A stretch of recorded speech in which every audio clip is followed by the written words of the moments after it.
हमारे सब्जेक्ट का नाम है एनवायरनमेंट पॉल्यूशन एंड कंट्रोल और हम इसमें स्टार्ट करेंगे अब रिवीजन यूनिट सेकंड का, जिसका नाम है एयर पॉल्यूशन। मैं आपका course instructor Rahul Tyagi, assistant professor in mechanical engineering department MIT Meerut. तो स्टार्ट करते हैं एयर पॉल्यूशन। फर्स्ट स्लाइड है इंट्रोडक्शन। एयर किसी भी जीवन के लिए बहुत ज़रूरी है। इसके बिना हम कुछ मिनट भी जीवित नहीं रह सकते। एटमॉस्फेयर को हम 4 पार्ट्स में डिवाइड कर सकते हैं: troposphere, stratosphere, mesosphere and thermosphere.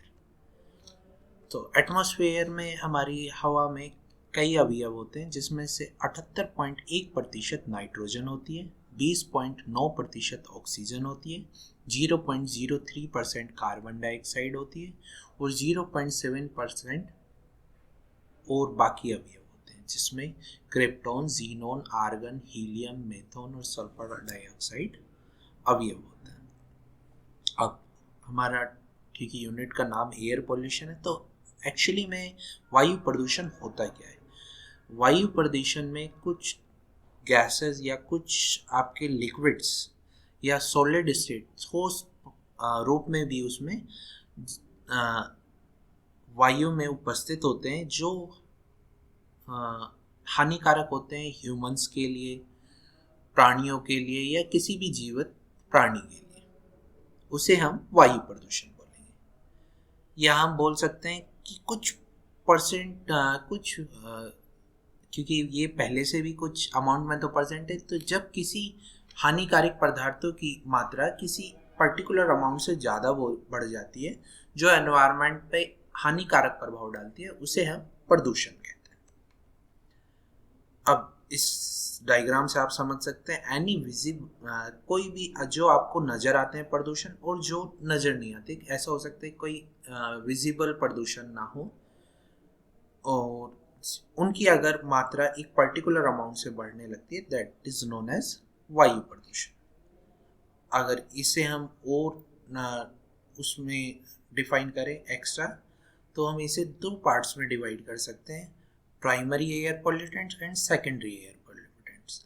ये हमारे प्राइमरी एयर पॉल्यूटेंट्स जो हमारे डायरेक्ट हवा में डायरेक्ट मिल जाते हैं, जैसे चिमनी, कोई प्लांट से वायु में सीधा मिल गया प्रदूषण, दैट इज फ्रॉम चिमनी और एग्जॉस्ट पाइप। और सेकेंडरी एयर पॉल्यूटेंट वो हो सकते हैं जो ओजोन, जैसे ओजोन का अपघटन हुआ या ओजोन वायु में आ गई, तो वो सेकेंडरी एयर पॉल्यूटेंट्स हैं। अब प्राइमरी एयर पॉल्यूटेंट्स में आप देखोगे तो ट्रांसपोर्टेशन 57% तक कंट्रीब्यूट करता है। जो ऑटोमोबाइल से कंबशन होता है वो 21%, इंडस्ट्रियल प्रोसेस की वजह से जो पॉल्यूशन होता है 12%, और उसके अलावा मृदा, आपकी सीमेंट फैक्ट्री या उससे क्या कहीं माइनिंग हो रही है, उसकी वजह से 10% हम बोल सकते हैं।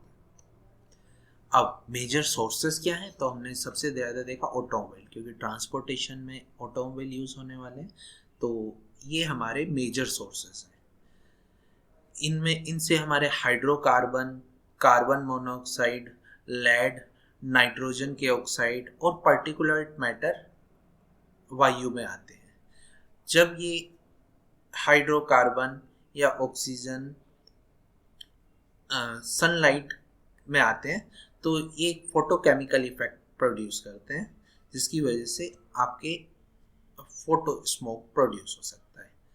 Main sources of air pollution क्या हो सकते हैं? डीजल इंजन, जो कि आपके ट्यून्ड नहीं किया गया है या जिनकी सही से मेंटेनेंस नहीं की गई है, उनसे आपका ब्लैक स्मोक या कुछ फ्यूम्स निकलती हैं, जिसकी वजह से आपका एयर पोल्यूशन प्रोड्यूस होता है।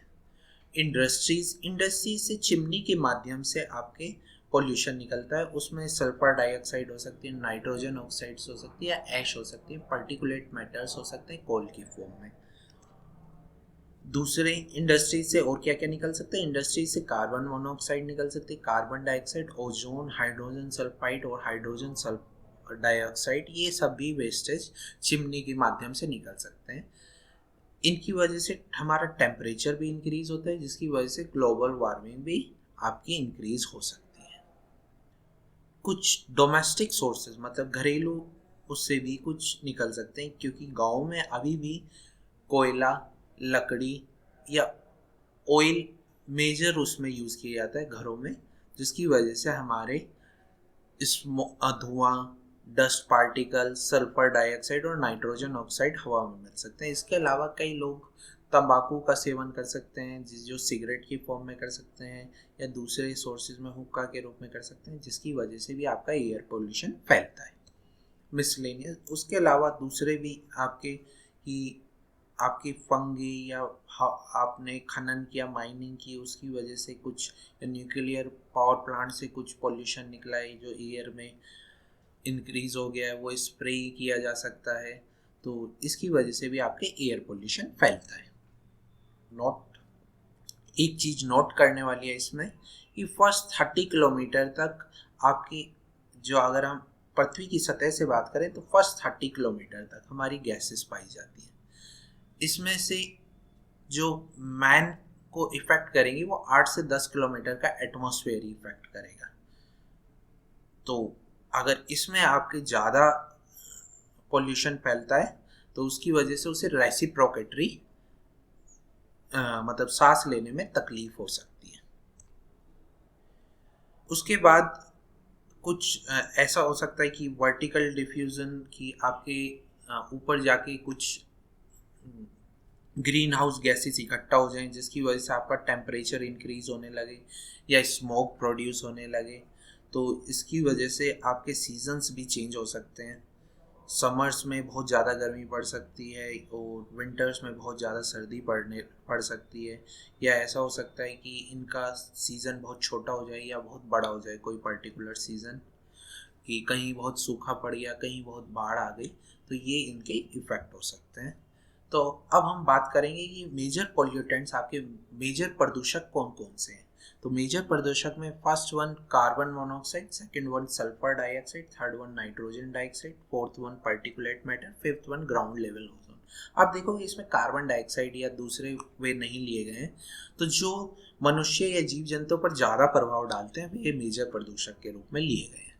तो कार्बन डाइऑक्साइड क्या होती है, इसकी कोई गंध नहीं आती है, इसका कोई रंग नहीं होता है, तो ये जनरली ऑटोमोबाइल इंडस्ट्रीज से ज़्यादा निकलती है। और इससे क्या क्या इफ़ेक्ट होते हैं, इसके इफ़ेक्ट ये होता है कि ये इंसान के हीमोग्लोबिन में आसानी से मिल जाती है। अब हीमोग्लोबिन में हमारी ऑक्सीजन पहले से रहती है, तो इसकी एफिनिटी मतलब इसकी क्रिया करने की क्षमता ऑक्सीजन से 240 से 270 गुना ज़्यादा होती है। इसका मतलब ये है कि ये ऑक्सीजन को आपके ब्लड में रहने ही नहीं देगी, जिसकी वजह से आपके ब्लड में ऑक्सीजन की मात्रा कम हो जाएगी, जिसकी वजह से आपका चक्कर आने सकते हैं और आपकी बहुत ज़्यादा कंडीशन अगर ख़राब हो जाए तो डेथ भी हो सकती है।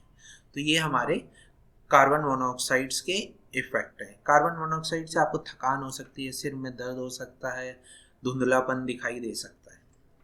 सल्फर डाइऑक्साइड, सल्फर डाइऑक्साइड का मेन वो होता है कि ये एसिड रेन कर देती है, क्योंकि ये H2S सल्फर SO4 H2SO4 ये जाके रिएक्शन करे, अगर H2S सल्फर ऑक्सीजन वाटर से रिएक्शन करके एसिड रेन प्रोड्यूस कर सकता है।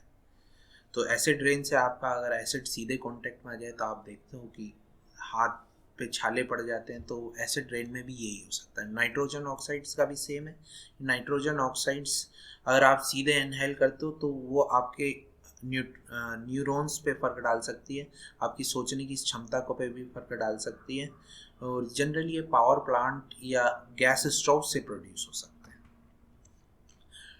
Nitrogen dioxide reddish brown gas जो आपकी मेनली ऑटोमोबाइल के एग्जॉस्ट से प्रोड्यूस होती है, और इसका कलर रेडिश और ब्राउन कलर का होता है। WHO की गाइडलाइंस के हिसाब से आपके अगर 400 माइक्रोग्राम्स पर मीटर क्यूब से ज़्यादा हो जाता है तो उसमें इस लिमिट को काफ़ी हाई पे रखा गया है कि आपको उसको कि आप पे वो प्रतिकूल प्रभाव डाल सकते हैं। पार्टिकुलेट मैटर अगर आपके ऑर्गेनिक कंपाउंड सीधे सॉलिड फॉर्म में बहुत छोटे छोटे टिनी पार्टिकल्स की फॉर्म में आने लगते हैं तो हम उन्हें पार्टिकुलेट मैटर बोलते हैं। इनका साइज बहुत ही कम होता है 2.5 माइक्रोमीटर, पर इन्हें आप इनहेल कर सकते हो सांस के साथ। जब आप सांस के साथ इनहेल करोगे तो क्या होगा, ये आपके लंग्स में जाके बैठ जाएंगे, जिससे आपकी सांस लेने की क्षमता पे असर पड़ने लगेगा और आप अस्थेमेटिक भी हो सकते हो। नेक्स्ट है ग्राउंड लेवल ओजोन। अगर ग्राउंड लेवल पे ओजोन इंक्रीज होने लगती है तो क्या होता है, ग्रीन हाउस गैसेस की तरह कंट्रीब्यूट करने लगती है। क्या होगा कि जिससे ग्लोबल वार्मिंग इंक्रीज हो सकती है। ग्लोबल वार्मिंग से क्या हो सकता है कि आपके अर्थ का टेम्परेचर इंक्रीज हो सकता है। ठीक है, जब ये पांचों चीजें आपस में मिल जाती हैं तो ये बनाती हैं स्मोक। स्मोक क्या है, स्मोक सारे पोल्यूशन का मतलब ये जो हमने पोल्यूटेंट्स पढ़े, अगर ये फोग से रिएक्शन कर जाते हैं, मतलब कि कोहरे से रिएक्शन कर जाते हैं, तो ये स्मोक बनाते हैं। अब स्मोक को आप इस एक सिंपल सा एग्जांपल से समझ सकते हो कि स्मोक सबसे पहले लंदन में 1873 में देखा गया था, जहाँ पे 500 आदमियों की डेथ हुई थी। और अब आप देख सकते हो उससे कितना ज़्यादा पोल्यूशन अब फैल गया। इसकी वजह से क्या होता है कि बहुत ज़्यादा आपकी विजिबिलिटी कम हो जाती है, तो ट्रांसपोर्टेशन सिस्टम में दिक्कत आती है। आपके यूवी रेडिएशन को ये डिक्रीज कर जाता है। येलो ब्लैक कलर हो जाता है ओवर सिटीज़, या आपके अगर दीवारों का रंग पीला या काला हो जाता है। और आपकी सांस लेने की क्षमता पर भी ये प्रभाव डालता है। इसके आप डायग्राम से समझ सकते हो, जैसे पेड़ पौधों के आपके पत्ते काले हो जाते हैं और विजिबिलिटी तो डिक्रीज हो ही जाती है। अदर पोल्यूटेंट्स क्या क्या हो सकते हैं, सबसे पहले कार्बन डाइऑक्साइड। कार्बन डाइऑक्साइड भी एक ग्रीन हाउस गैसेज है, और कार्बन का जब भी ऑक्सीजन से रिएक्शन करेगी और अगर उसका कंप्लीट कंबशन हुआ है ऑटोमोबाइल में भी और पावर प्लांट में भी, तो वो कार्बन डाइऑक्साइड बनाती है। कार्बन डाइऑक्साइड आपकी कार्बन मोनोऑक्साइड से कम पॉल्यूटेड गैस है, but it also produces some harmful effect. इससे भी कुछ हार्मफुल इफेक्ट होते हैं जीव जंतुओं पर। वे हार्मफुल इफेक्ट क्या क्या हो सकते हैं, वे हार्मफुल इफेक्ट की ग्रीन हाउस गैसेज है तो आपके उस पर भी प्रभाव डालेंगे। Next, volatile organic compounds. अगर हम ऑर्गेनिक कंपाउंड्स को जलाते हैं तो उससे मेथेन या दूसरे नॉन मेथेनिक प्रोडक्ट्स निकल सकते हैं, जिनका बेंजीन की फॉर्म में हो सकते हैं, टोल्यून की फॉर्म में हो सकते हैं, जीलीन की फॉर्म में हो सकते हैं। मेथेन और मेथेन तो ग्रीन हाउस गैसेज भी है, जिसकी वजह से ग्लोबल वार्मिंग भी इंक्रीज हो सकती है। नेक्स्ट है पॉलीन्यूक्लियर एरोमेटिक हाइड्रोकार्बन, इन्हें शॉर्ट फॉर्म में हम बोलते हैं पीएच। ये लार्ज ग्रुप बेंजीन के रिंग होते हैं। अगर आपके दो या दो से ज़्यादा बेंजीन के रिंग होंगे तो हम उन्हें पीएच बोलेंगे। नेक्स्ट, पीएच 1960 या 1979 में इन्हें बीएपी और दूसरा नाम इनका ये बीएपी के नाम से जाना जाता है। और 1 सिगरेट कैन प्रोड्यूस 35 नैनोग्राम से लेके 18 नैनोग्राम तक। ठीक है, अगर आपकी लो टार सिगरेट है तो वो 10 नैनोग्राम ही बढ़ेगी। तो आपके दोनों तरफ से पोल्यूशन फैलता है। जरूरी नहीं है आपके ऑटोमोबाइल तंबाकू प्रोडक्ट्स भी आपके बहुत ज़्यादा पोल्यूशन फैलाते हैं। तो इन्हें हम पीएच की फॉर्म में डालते हैं और इनसे हमारा मेनली लंग कैंसर होते हैं। और पीएच का आप सोच सकते हैं कोई भी सेफ लेवल नहीं है कि पीएच तो होना ही नहीं चाहिए वातावरण में। टॉक्सिक मेटल्स, कभी कभी क्या होता है कि हमारे मेटल्स भी छोटे छोटे पार्टिकल्स की फॉर्म में हवा में तैरने लगते हैं। वे लेड की फॉर्म में हो सकते हैं, वे कैडमियम की फॉर्म में हो सकते हैं, वे कॉपर की फॉर्म में हो सकते हैं। अगर आप उन्हें इनहेल कर जाओगे तो क्योंकि मेटल एकदम बैठा देगा आपके लंग, और तो आपको लंग कैंसर भी हो सकता है, किडनी कैंसर भी हो सकता है। अदर्स हो सकते हैं सीएफसी जनरली हमारे रेफ्रिजरेंट से निकलते थे। इन रेफ्रिजरेंट्स की वजह से हमारे क्लोरोफ्लोरोकार्बन की वजह से हमारा ओजोन होल प्रोड्यूस हो सकता है, और पैरा एसिटिकलिन नाइट्रोन पैन की फॉर्म में हमारे ये भी इफेक्ट कर सकते हैं। मॉनिटरिंग, अब हम एयर पोल्यूशन तो हमारा प्रोड्यूस हो गया, अब इसकी मॉनिटरिंग किस तरह की जाएगी, ये हमें कैसे पता चलेगा कि यहाँ पोल्यूशन ज़्यादा है या यहाँ पोल्यूशन कम है। तो आप विजिबिलिटी की फॉर्म में देख सकते हो साफ, या फिर आपके दूसरे हैं कि आप फर्स्ट सल्फर डाइऑक्साइड की अमाउंट में, कि जहाँ सल्फर डाइऑक्साइड की अमाउंट ज़्यादा होगी तो वहाँ आप बताओगे कि पॉल्यूशन ज़्यादा है। ये फोटो इलेक्ट्रिक मीटर से नापा जा सकता है sulphur dioxide. Second, smoke and suspended metals, कि अगर धुआं आपको ज़्यादा नज़र आने लगता है तो वहाँ भी आप बता सकते हो कि सस्पेंडेड मटेरियल ज़्यादा आ गए हैं, कि सस्पेंडेड पार्टिकुलेट मैटर ज़्यादा आ गए हैं। नेक्स्ट, हम इनकी ग्रीट या डस्ट की मेजरमेंट से भी कर सकते हैं, कि अगर आप पर्टिकुलर ईयरली और उसमें आपने देखा डस्ट का साइज़ कितना आ रहा है, तो उससे आप मंथली एनालाइज कर सकते हो कि अच्छा हमारा पोल्यूशन यहाँ फैल गया है। कोफिशिएंट ऑफ हेज यूएसए में किया जाता है कि आर्सेनॉल देखा जाता है एयर में कितना है। नेक्स्ट है मॉनिटरिंग ऑफ एयर पोल्यूशन। आप एयर क्वालिटी इंडेक्स भी चेक कर सकते हो। एयर क्वालिटी इंडेक्स अगर 0 आता है तो वो बहुत लीस्ट कंसर्न है, कि उसमें आपको बहुत ज़्यादा ध्यान नहीं देना है। पर अगर ये 500 आ जाते हैं तो वो ग्रेटेस्ट कंसर्न हो जाता है, कि आपको एकदम ध्यान देना पड़ेगा। उसके बीच में आप लेवल बांट सकते हो कि मीडियम लेवल कंसर्न है या एवरेज लेवल कंसर्न है। एयर पोल्यूशन को हम दो कैटेगरी में डिवाइड कर सकते हैं, इंडोर एयर पोल्यूशन और आउटडोर एयर पोल्यूशन। कि आपके घर के अंदर या घर के बाहर पोल्यूशन कैसे। घर के अंदर पोल्यूशन कैसे हो सकता है, कि कई लोग स्टोव करते हैं, तंबाकू सिगरेट पीते हैं और लकड़ी, अभी भी गांव में आप देख सकते हैं कोयला या लकड़ी जलाकर ही खाना बनाया जाता है, तो वे सीधे संपर्क में रहते हैं उस एयर पोल्यूशन को, तो उसे हम बोलते हैं indoor air pollution. Indoor air pollution से क्या होगा कि कई प्रॉब्लम्स आने लगी, कि रूरल लोगों की हेल्थ प्रॉब्लम होने लगी है। 2/3 जनरली हमारा रूरल एरिया में, मतलब गांव के एरिया में ही ये पाया जाता है। आप इससे पता लगा सकते हो कि 3 बिलियन लोग अभी भी कोक का यूज़ कर रहे हैं खाना बनाने के लिए, या सॉलिड फ्यूल्स का यूज़ कर रहे हैं। सॉलिड फ्यूल्स में लकड़ी भी हो सकती है, या स्टोव्स का यूज़ कर रहे हैं। या फिर 2.7 बिलियन लोग उसमें से बायोमास का यूज़ कर रहे हैं। बायोमास में एनिमल डंग, क्रॉप वेस्ट, जो उपले बोलते हैं जिन्हें हम हिंदी में, 0.5 बिलियन कोल यूज़ कर रहे हैं। तो इसकी वजह से आपके हेल्थ प्रॉब्लम तो आ ही रही है, पोल्यूशन इंक्रीज होता जा रहा है। इंडोर एयर पोल्यूटेंट्स पुअर, जो क्योंकि यहाँ वेंटिलेशन प्रॉपर नहीं हो पाता है, आप सीधे उसके कांटेक्ट में आ रहे हो, कोई आप चिमनी का यूज़ नहीं कर रहे हो, तो जिसकी वजह से आप औरतें और यंग चिल्ड्रन के सीधे कांटेक्ट में आते हैं और उनमें तरह तरह की बीमारियाँ हो जाती हैं। पोल्यूटेंट रेसी प्रोकेटरी पार्टिकल्स तंबाकू की वजह से, स्टोव की वजह से, आर्सेनल की वजह से प्रोड्यूस हो सकते हैं। कार्बन मोनोऑक्साइड्स आपकी ऑटोमोबाइल के कंबशन से, गैस हीटर से, स्टोव से प्रोड्यूस हो सकती है। नाइट्रोजन डाइऑक्साइड गैस कुकर और सिगरेट से प्रोड्यूस हो सकती है। कार्बन डाइऑक्साइड अगर आपका इनकम्प्लीट कंबशन होता है तो उससे प्रोड्यूस हो सकती है। फॉर्मेल्डिहाइड आपके particle board, carpet, adhesive, insulation से प्रोवाइड हो सकते हैं।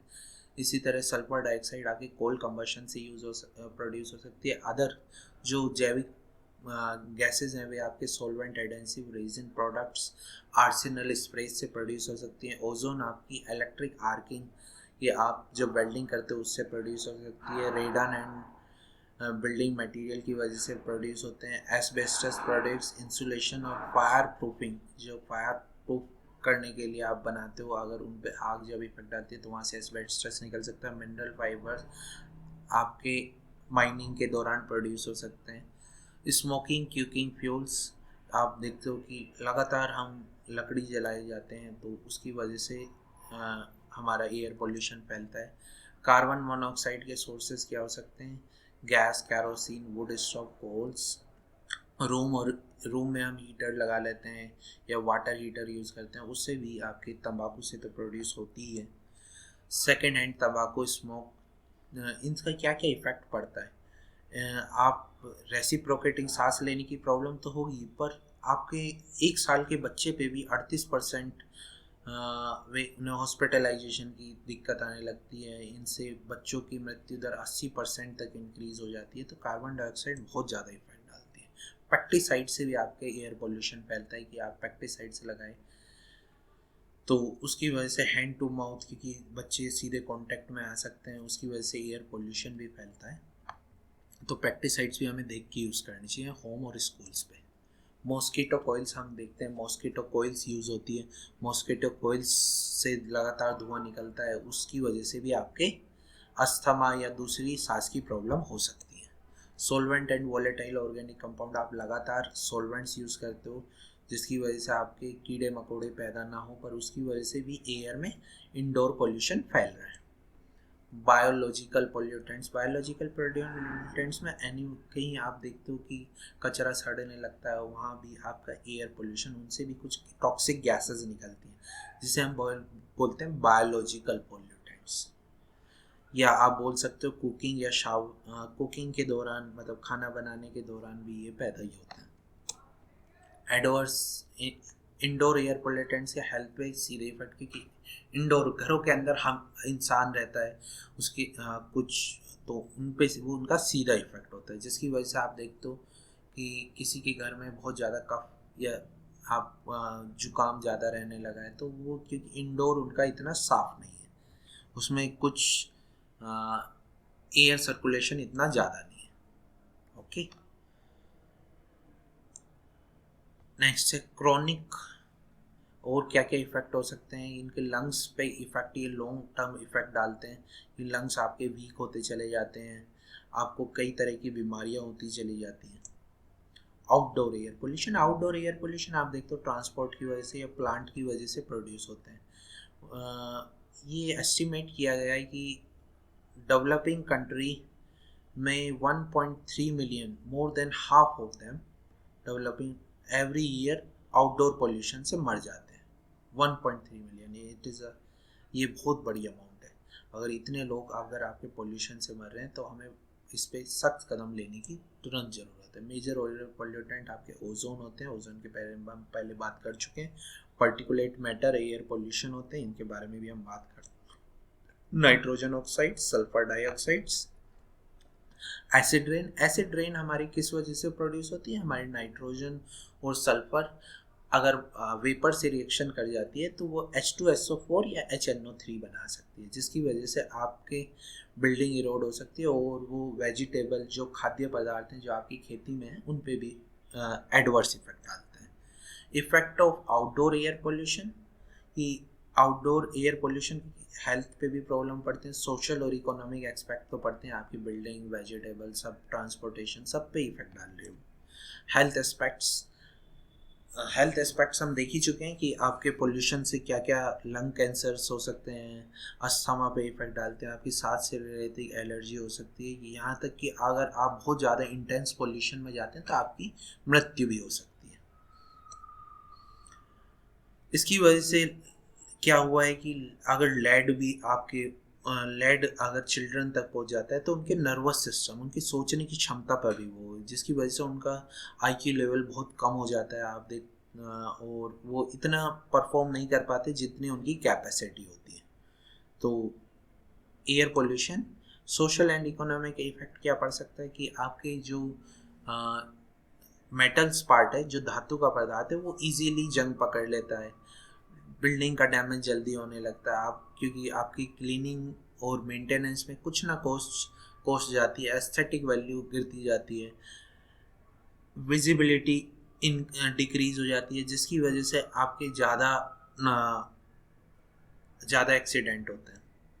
आप कंट्रोल कैसे कर सकते हैं एयर पोल्यूशन से? WHO ने रिकमेंडेड किया है कि एयर पोल्यूशन हम इस तरह से एलिमिनेट कर सकते हैं। हमें अपने जो खाने के बनाने के वे बदलने पड़ेंगे, हम कैरोसिन या गैस यूज़ करें डायरेक्ट कोक या उसे जलाने के अलावा। इसके अलावा वेंटिंग प्रॉपर होनी चाहिए, रेगुलर मेंटेनेंस करनी चाहिए हमें अपने इक्विपमेंट्स की। वेंटिलेशन, बिल्डिंग्स हमारी इतनी वेंटिलेटेड होनी चाहिए कि अंदर इंडोर पोल्यूशन ना फैल पाए।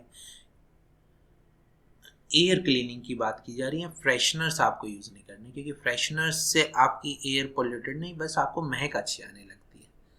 ठीक है, तो आपको एयर क्लीनिंग इस तरह से कि आप फिल्टर्स यूज़ कर सकते हैं, कुछ ऐसे वे पौधे यूज़ कर सकते हैं जो इंडोर एयर क्लीन कर सकते हैं। लोगों में आपको एजुकेशन फैलानी पड़ेगी कि किस तरह वे इंडोर एयर पोल्यूशन को कम कर सकते हैं और उनके क्या क्या इफ़ेक्ट हो सकते हैं, कि वे अपने आने वाली पीढ़ी को ही कितना परेशान कर रहे हैं। तो ये चिल्ड्रन को दे सकते हैं, फैमिली कम्युनिटी को दे सकते हैं, हेल्थ केयर प्रोवाइडर्स इन्हें, कि आप डॉक्टर्स उन्हें ज़्यादा से ज़्यादा एजुकेटेड कर सकते हैं।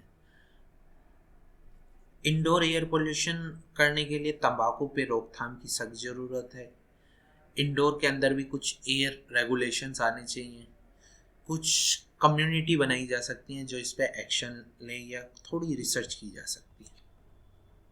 कंटामिनेट कि कैसे हम इन आउटडोर को किस तरह रोक सकते हैं। आउटडोर को हम सीधे रोक सकते हैं कि हम डिफरेंट आपकी ऑटोमोबाइल इंडस्ट्रीज़ की बात करें तो हम उस पर लगातार हम यूरो नॉर्म्स को टप करते जा रहे हैं, भारत स्टेज नॉर्म्स को हम टप करते जा रहे हैं, जिससे कि टॉक्सिक एयर्स में जब इंडस्ट्रीज़ पे हम यूज़ कर सकते हैं, नई टेक्नोलॉजी हम यूज़ कर सकते हैं, पुरानी टेक्नोलॉजी को रिप्लेस किया जा सकता है। जैसे थर्मल पावर प्लांट की जगह हम दूसरे पावर प्लांट लगा सकते हैं जो पोल्यूशन करते ही नहीं हैं। नेक्स्ट डाइल्यूट कर सकते हैं कि हम किस तरह की हम ज़्यादा से ज़्यादा पेड़ पौधे लगा सकते हैं, क्योंकि पेड़ पौधे क्या करते हैं, पोल्यूशन को डाइल्यूट करते रहते हैं। तो इसकी वजह से आप देखते हो सड़कों के चारों ओर आप ग्रीन बेल्ट लगाने लगे हैं। ग्रीन बेल्ट से क्या होता है कि वहाँ पे पोल्यूशन वहीं से एब्जॉर्ब हो जाता है और वो उसे डाइल्यूट करता चला जाता है। तो आप देख सकते हो यहाँ पे ग्रीन बेल्ट की आसपास के एरिया में आपके पेड़ पौधे समुचित मात्रा में होने चाहिए। और किस तरह से हम कर सकते हैं कि चिमनीज़ की हाइट हमें इंक्रीज़ कर देनी चाहिए, और रिसर्च और एजुकेशन एयर पोल्यूशन पे की जानी चाहिए, जिससे कि हम किस तरह ऐसी चीज़ें बना सकते हैं जिससे कि हमारा एयर पोल्यूशन कम से कम हो।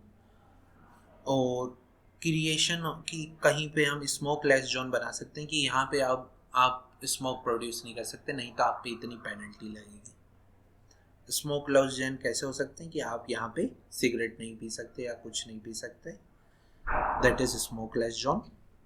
ओजोन होल भी आपका किस वजह से हुआ है कि आपने इतने ज़्यादा एयर पॉल्यूटेंट CFCs क्लोरोफ्लोरोकार्बन इतने ज़्यादा प्रोड्यूस कर दिए थे। ओजोन होल्स की वजह से क्या हुआ है कि UV रेडिएशन अब आपका सीधा आने लगा है, जिसकी वजह से आपके स्किन कैंसर प्रोड्यूस होने लगे। तो इसकी वजह से एक संधि बनाई गई मॉन्ट्रियल प्रोटोकॉल, तो उसमें कि हम ओजोन होल को डिक्रीज मतलब ओजोन को डिप्लीट होने से कैसे रोक सकते हैं और ओजोन होल को रिड्यूस कर सकते हैं। ओजोन होल क्या होता है कि CFC कार्बन जो क्लोरोफ्लोरोकार्बन है वो अगर धीरे धीरे जब एटमॉस्फेयर में ऊपर पहुंच जाते हैं तो वे ओजोन से रिएक्शन कर जाते हैं। ओजोन से रिएक्शन करके वे उसे अपघटित कर देते हैं। ओजोन से जैसी रिएक्शन करेंगे अपघटित करेंगे तो वहाँ पे ओजोन की लेयर हट जाएगी। अब ओजोन की लेयर हट गई है तो वहाँ से UV रेडिएशन सीधा आ सकता है, जिसकी वजह से स्किन कैंसर और दूसरी डिसीज़ भी होने लगी है। तो इसके लिए एक मॉन्ट्रियल प्रोटोकॉल बनाया गया जिसमें 196 कंट्रीज़ ने पार्टिसिपेट किया और एक संधि बनाई गई कि अब यहाँ पे कोई भी क्लोरोफ्लोरोकार्बन यूज़ नहीं होगा और दूसरे रेफ्रिजरेंट्स हम यूज़ करेंगे। Thank you.